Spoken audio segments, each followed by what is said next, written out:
Nagbigay ng nakakakilig na pasabog si showbiz insider Eric Salud sa kanyang live update kung saan tinalakay niya ang di umano'y malaking balita tungkol sa tambalang Kim Pao.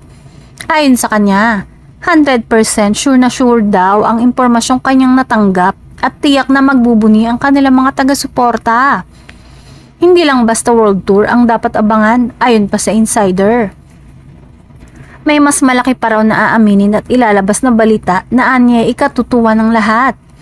Dahil dito, lalong naging usap-usapan sa social media ang posibilidad ng isang major announcement mula sa dalawa. Agad namang iniugnay ng netizens ang revelasyon ni Kim at Paolo Avellino na matagal nang sinusubaybay ng fans dahil sa kanilang undeniable chemistry. Sa bawat public appearance at proyekto, hindi may kakailang kilig na hatid ng kanilang tambalan. Mas lalong umingay ang espekulasyon ng mabanggit ang katagang wedding is real. Para sa mga solid Kim Pao supporters, tila ito na ang hinihintay nilang kumpirmasyon. Marami ang umaasang hindi lang ito proyekto kundi personal na balita mula sa dalawa. Gayunpaman, wala pang opisyal na pahayag mula kina Kim at Paolo hinggil sa naturang usapin. Sa ngayon, patuloy ang pagbabantay ng fans sa susunod na hakbang ng dalawa.